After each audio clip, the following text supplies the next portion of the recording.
So starting with Kian, who is our colleague from Nijmegen, an expert in Gaussian spin-2 gravity. So we're curious to hear what you have to say about spin-2. Thank you so much, Niels. Thank you so much, Antonio and everyone for inviting me. And hi, everyone. I would like to so I'm basically the opening act for Niels' talk. We will have some criticism of what I will present now. I'm now also in the weird position of kind of trying to answer to some of that criticism before he actually brings it. But I think that was the best way anyways to do this, because then I can also introduce some things in my view more carefully, but yeah, that's up for discussion, of course. So what does it mean for me today to make the case for Spin-2, for the Spin-2 view? I think mainly, so I will mainly focus on two things, or maybe mostly also the second part actually. So it means making a case against geometrization. And in particular, it means making a case against what you could say is a consequence of that geometrization view, namely that you treat G as a fundamental field.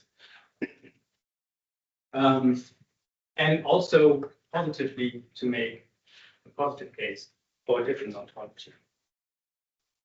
And you can make that case, of course, empirically. We saw talking, we did this before, and theoretically, you also need to have consistent theory. You could say you need to connect this theory also maybe to other theories, so it needs to make sense within the overall picture of physics.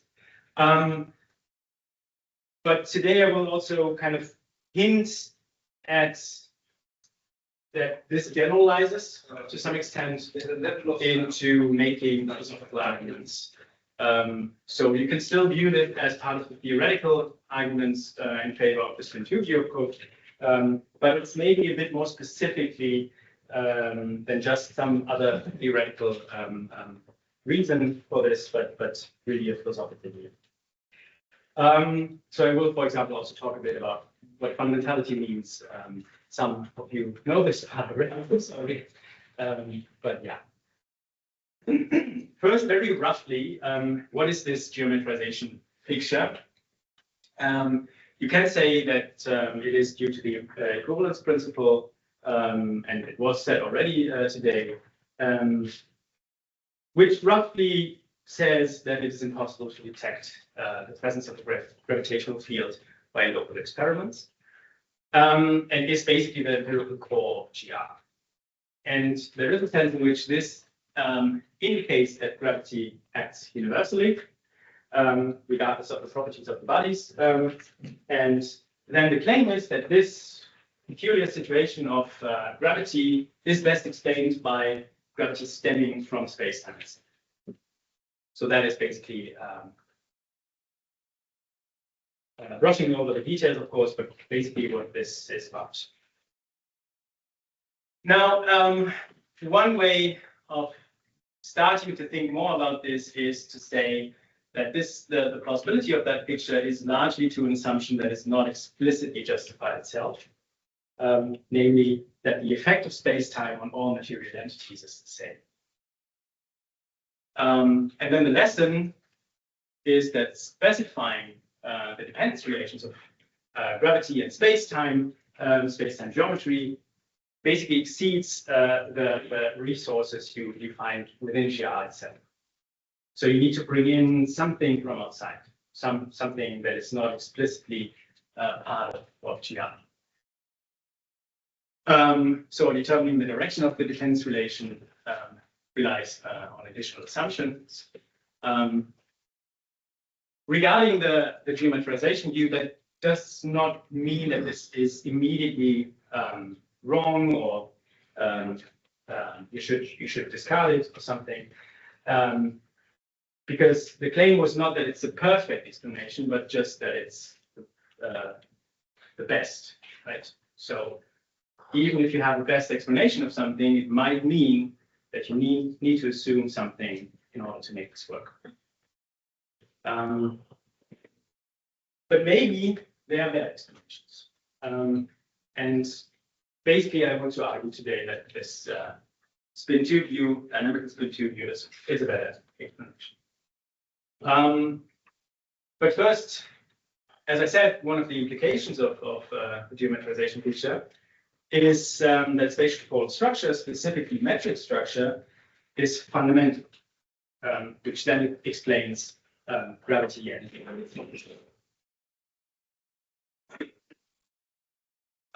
what does fundamental mean? That's basically now metaphysics. So we look into metaphysics for some explication of fundamentality. And the question whether some entity is fundamental is, I assume or want to argue for today, different from, I don't really argue for it, but it's different from a question of whether something is in the ontology full stop. It's a question whether it's in fundamental ontology. So it's not just about being on the list of what exists or exists independently, as you wish, but it's really about the ontological status with respect to other entities that exist. So it's about the structure basically of your ontology. You ask what is fundamental. If you ask what is fundamental, you ask about the structure of that what exists, what depends on what, and so on. So there are two main conceptions of fundamentality in metaphysics, and they basically work by analyzing the two parts of what could be a first thought at what fundamental means, namely you have an unexplained explainer. So something is fundamental if it's unexplained and if it does explanatory work for you. And then you can basically analyze this in two ways. You can analyze the unexplained part, or you can analyze the explainer part. If you analyze the unexplained part, you're basically working with a notion of independence that is related to a downward-looking conception where you kind of try to reduce an entity or some structure. So you look whether something is ungrounded, is ontologically independent. And the explainer part is connected to a notion of determination or minimal completeness. So the absolutely fundamental entities are in the set of entities that explain everything else. So you have an upward-looking conception of what fundamentality means. And one way of thinking about fundamentality that is quite closely related to the second notion is this God metaphor, where you can say the fundamental entities are only are all and only those entities which God needs to create in order to make the world how it is. So it's your minimal set, a complete minimal set of entities that you posit, and then you get the world how it is, like the world like this. And I I usually do not use that notion because I think when we talk about space-time specifically, in this case now, a good way of approaching that methodologically is to look into whether you can reduce your spatial topological structure that someone else wanted to posit. And it is interesting to think about the relation basically of these notions of fundamentality and methodology, because in a sense, the independence notion, so the downward looking, where you kind of try to reduce something, is connected to this reductive way of explaining. You do not accept the primitivity of some concept, entity, what have you, because it allegedly is indispensable for your explanations, but you try to reduce this further. And the fundamentality as determination view is basically the other way around. It's connected to the indispensability argument. So you refuse to give a reductive account in a sense. An example here would be if you know this Tim Morton making a case for the directionality of time, basically saying it's indispensable for lots of explanations in physics, so when you need to posit it, I don't want to reduce it. And the other one is in a sense, standard practice physics, you could say. Now, if a reductive explanation is feasible, that would mean that if you introduce this entity, nevertheless, you kind of reduce your redundancy. For example, say the metric field G is reducible to something else. No, it's okay. You introduce it anyway, then you introduce the redundancy. But it might even introduce an inconsistency. Fundamentality as ontological independence implies a sense in which the fundamentals cannot be inconsistent. So fundamental facts should be freely modally recombinable, you can often wait. And that is because the fundamentals do not depend on each other. They should be combinable without restriction. And this implies that they cannot contradict each other. So fundamentality as independence implies demanding some type of inconsistency, some form of consistency. And if you posit a primitive entity, nevertheless, this might violate this. So it's no innocent measure. You cannot just say, well, it's not harmful. It's just a redundancy. I posit it anyways. It might go wrong. You can turn this around. You can talk about theoretical inconsistencies. You can look at them. You have some form of explanation that doesn't really go through. And this could be interpreted in terms of some unresolved tension within the fundamental posits. So if you have a problem with coming up with a theory of quantum gravity, then that might be because there are fundamental posits in quantum mechanics and relativity theory that really go together, as is a usual way of presenting this, of course. In other words, hidden dependence relations among allegedly independent posits can occasionally show up as theoretical inconsistencies, like in this quantum gravity case. And if an interpretation that builds on entities that were assumed as independent but are not, this may lead to theoretical inconsistencies. So, meaning we should be maybe more careful about this. Let me also briefly say why I think it's advantageous to talk about fundamentality and not just about existence. It's helpful, I think, because of three reasons. Basically, in physics, we do not usually just update our knowledge about what it is there. We also update our knowledge when we discuss new theories on dependence relations between the different aspects of those theories. So that is reflected better by looking at fundamentality. Also, talking about the dependence relations more specifically guards us, I will argue, against formalistic or literal interpretations of theories. So just looking at the mathematics and then inferring what is fundamental, because some object appears in the fundamental equation or so. And in the space-time case specifically, it also helps us to kind of bring together two largely separate debates about relativity theory in a fruitful manner. That is the dynamical geometrical debate and the substantial relation. Okay. So basically, I want to discuss this claim now, which again I think is following from a geometricization picture. So the metric field is fundamental, meaning ontologically independent. So the first of the two ways of explaining fundamentality.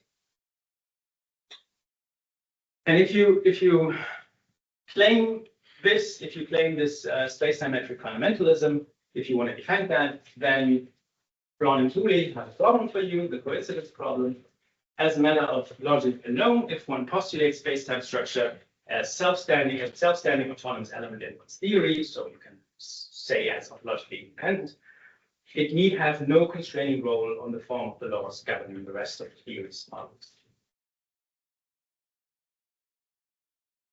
This is how Brown kind of shows that there is a problem with this kind of explanation, because what explains what? What is geometry doing here? Codifying the behavior of free bodies in elegant mathematical language, or actually explaining it? At the heart of the whole business is the question whether the space-time explanation of inertia is not an exercise in redundancy. It is non-trivial, of course, that inertia can be given a geometrical description, but what is at issue is the error of explanation. So what explains what?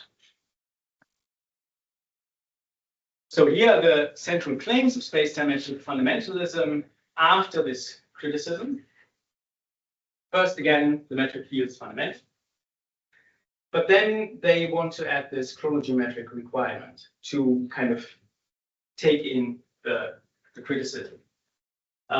Material rods and clocks built from matter fields survey the metric field because the symmetry properties of the matter field dynamics coincide with the symmetry properties of the metric field. So this gives you a connection between your meta and your space-time, and the standard space-time metric fundamentalist will then say, at some point of the discussion, they might have said that the metric actually determines the meta field properties. The dynamical approach proponents, or at this point of the dialectics, first the critics, say that this is either, so this coinciding here is either no explanation, because it's just mere coincidence, it's basically a true fact, or it gives an implausible explanation because they don't buy this explanation that actually the metric field can determine metric field properties, or it is an extrinsic explanation. So it is actually in virtue of something else, namely the laws, the equations of motion, the equivalence principle, that this chronogeometric requirement holds.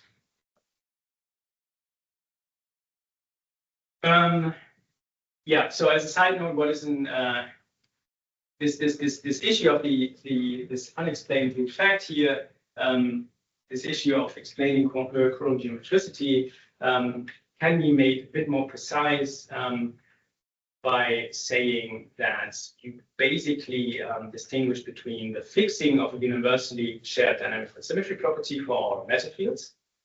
That is the strong equivalence principle mentioned, and the coinciding of these shared symmetry properties in the dynamics with the symmetry properties of the metric field. And then I will briefly also come to this later. You have this mapping onto the what Reed et al. Call the two miracles. I can talk about this a little bit. Now to the dynamical approach. What are the central claims of the dynamical approach? First of all, the claim is that chronogeometricity is not a property that geometrical structures have intrinsically. So they go for this extrinsic way of explaining. So not in virtue of themselves, but in virtue of the dynamics of the matter fields. So the property of the metric field to act as the metric field that is then surveyed by material rods and clocks comes from certain facts about matter fields. Comes from the strong equivalent. And secondly, fixed background structures, such as the Minkowski metric in special relativity, are ontologically reducible to the dynamical symmetry properties of the matter fields that constitute physical bodies. So the Minkowski metric is really just a codification. It's just, if you would include this in your ontology, you're including regards.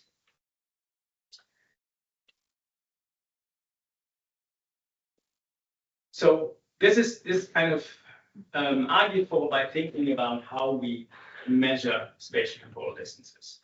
As I said a few times now, there is a relation to surveying the metric by means of meta fields, but at first, when you think about how you survey the metric, you think about a rigid body, and then you measure spatial temporal distances with this rigid body.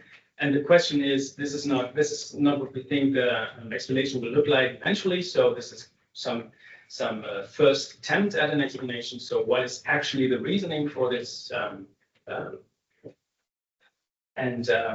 reason is that the rigid body is made up of meta fields that have certain properties that are aligned to coincide with properties of the magnetic field.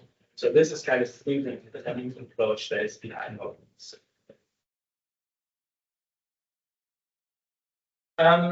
So in today I want to emphasize dependence relations. So there is a nice way of reading the dynamical approach as being about dependence relations. The metric fields generally depend in different ways on the metric field content. That is what the dynamical approach wants to propose. And in the case of the G field in GR, it is a partial dependence. So on one hand, you have the G field as an ontologically autonomous, independent field. But certain properties of that G field, namely the its chronogeometricity, depends on metal field. And in special relativity, you actually have full dependence. So the Minkowski map for theta is a fully reducible redundancy. It is actually not fundamental in this specific sense. There is another sense, of course, in which G is dependent, and that is laid out in Spin-2 theory. Why is that important? Because we only have partial dependence. So if you're interested in arguing against the space-time metric fundamentalism in GR, at some point you will hit a wall.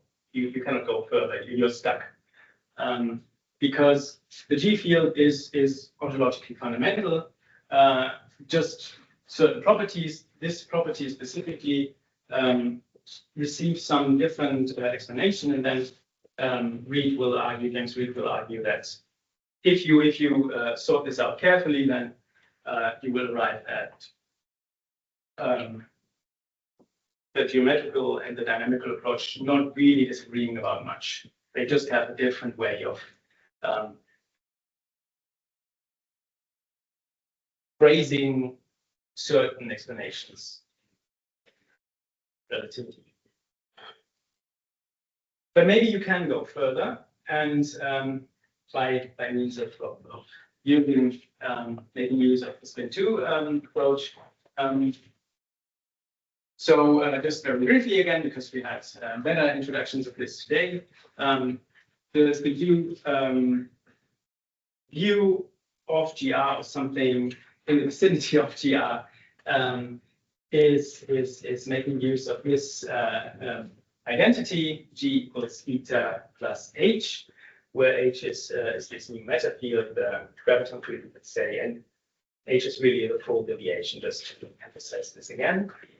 And then we can interpret this identity as very quickly, so to say, as an ontological reduction of the observable effective metric field G to eta H.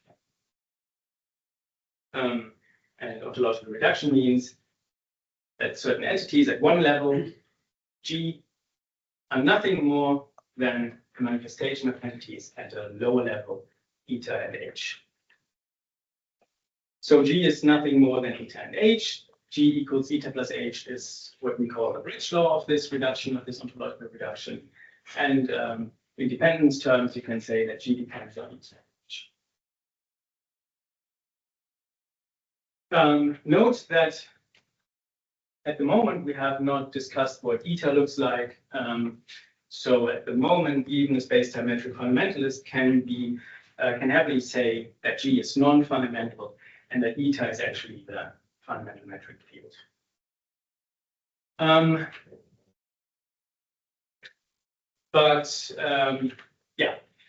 So we have different ontologies. G is fundamental, eta and H are fundamental, so there's a different view. Yes. Are you treating this as an exact equation? Yeah. Because usually you would say it's an approximation. Yeah, no, it's a full deviation H, so it's really an identity that you use when you do one of your derivations.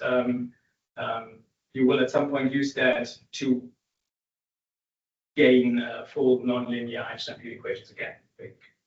So you start from the field's Pauli action and you do your thing, and then at some point you will use eta plus H. I put G in here, and then I have the standard form of how GR should look like. Yeah.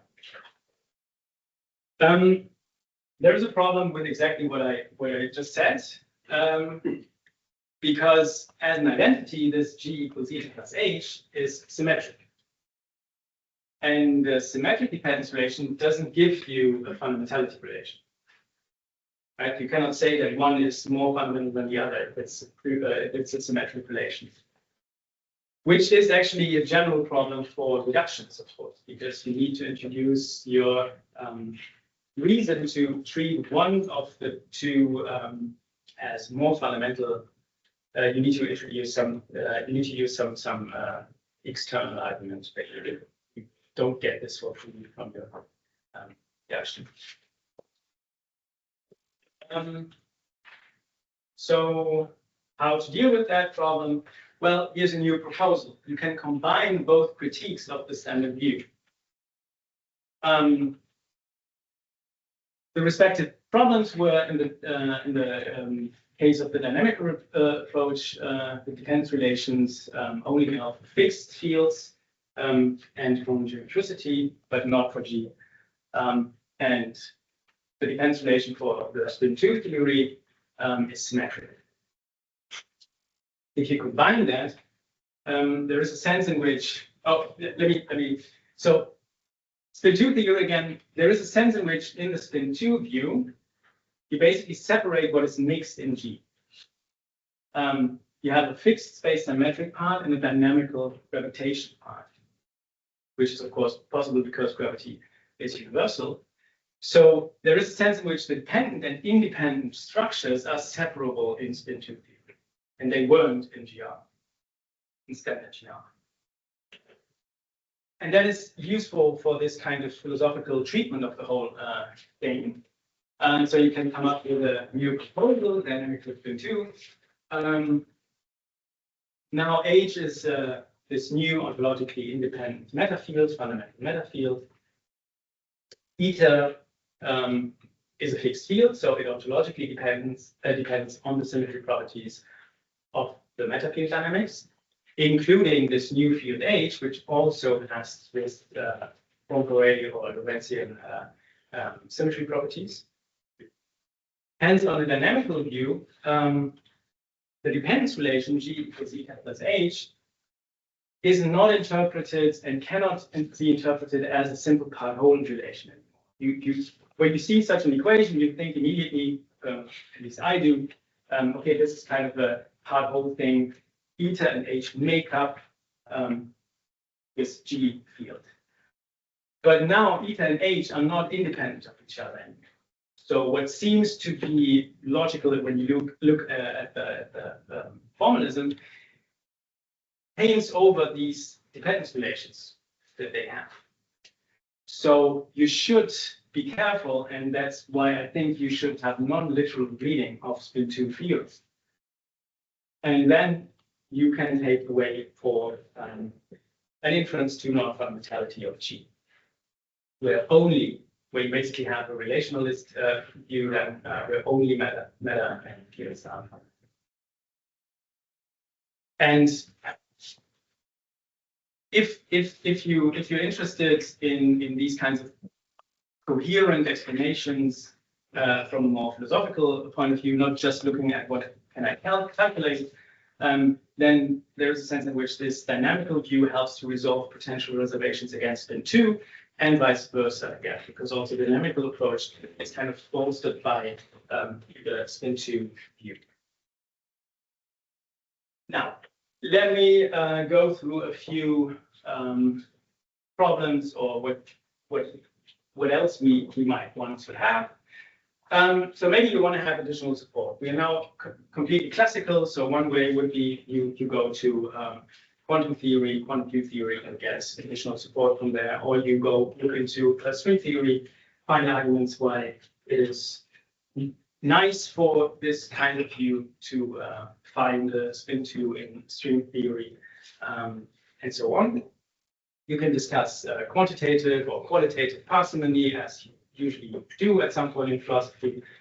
You can talk about explanatory coherence. So when you look at these miracles again, so this problem related to the coincidence problem, miracle one, again, just not a miracle, but means it's a root fact that all meta fields have local Poincare invariant dynamics. And miracle two, the local symmetry properties of meta fields coincide with the local symmetry properties of the metric field. Then you find that in a geometrical approach, you always have the two root facts that you need to accept. And you also have that in the dynamical approach to standard GR, but in the dynamic approach to Spin-2, you essentially have, again, a special relativistic view of the theory. So you only have the first miracle, which you could say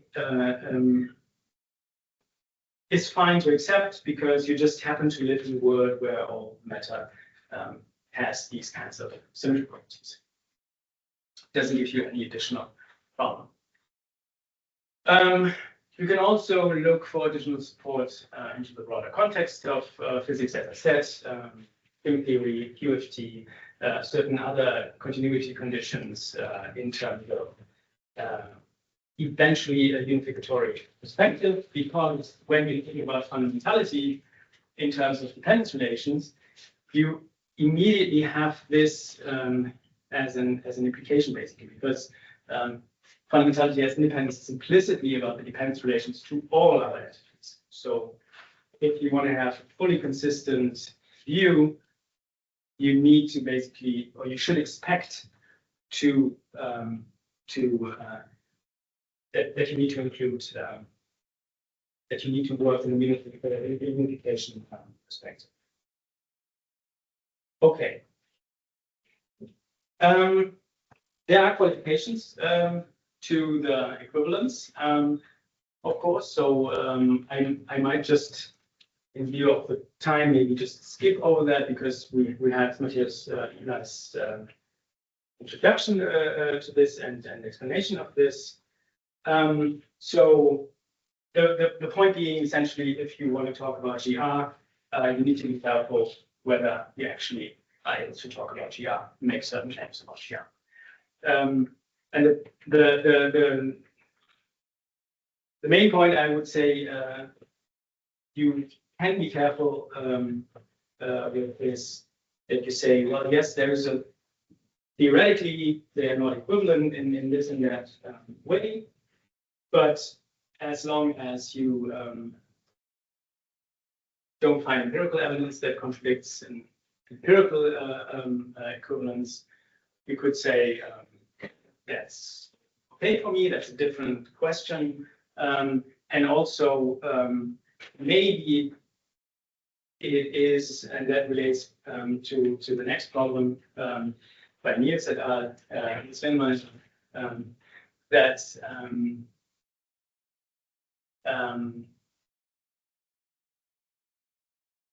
maybe we don't need to build our view on just what we get from the theory. Maybe it's fine to introduce philosophical thoughts if I'm right about what I said in the beginning, that you essentially always have this interpretational issue at play. So you need to decide on, for example, what fundamentality means, and then you have a way of arguing in favor of one view over the other, although they are, for example, in terms of calculations, completely working good. Okay, so next problem. Lillmans, Mink, and Baker presents their philosophical claim in this paper in following dilemma.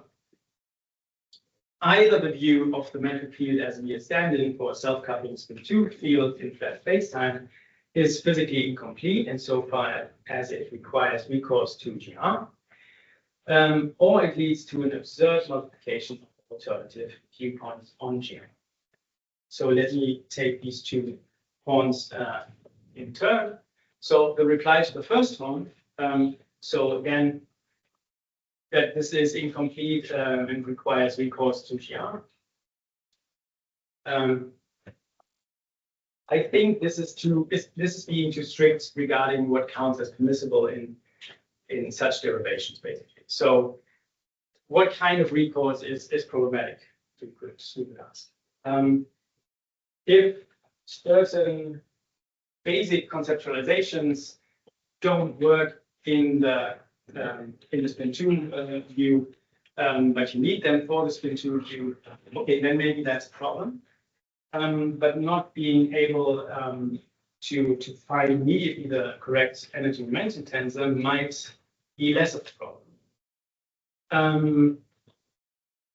I would interpret this recourse to VR as essentially being a shortcut to empirical adequacy.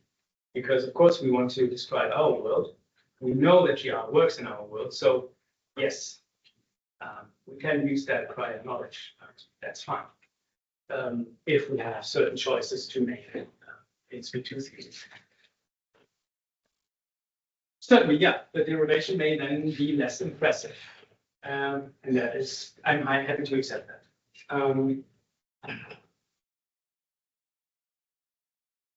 The second one is, again, that you have this absurd multiplication. And it is true that you can split G in various ways, in many, many ways. So you have an underdetermination problem. And the solution of my reply to that would be that you treat that in terms of vector systematization. So you pick the split that is best with respect to Maximilian explanatory coherence. So explanatory coherence again was related to eta being part of the split, because then you nicely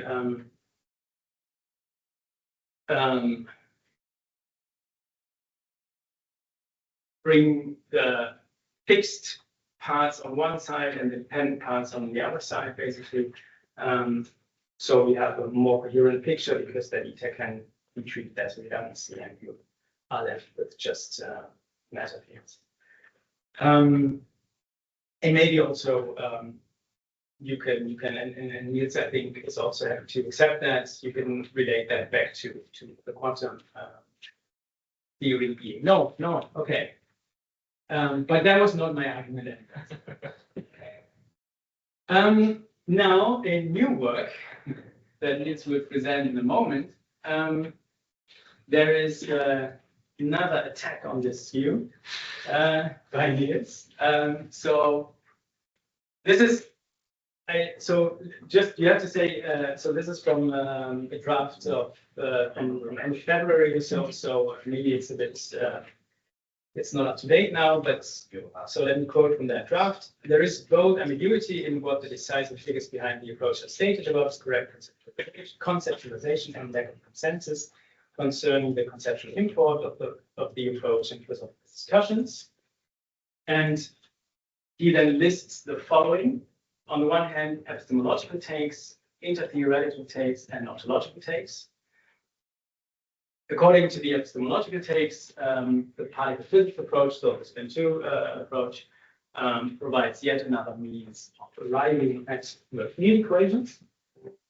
Intertheoretically, the particle physics approach either shows the inevitability of GR under controlled generalizations or demonstrates the theoretical reduction of GR.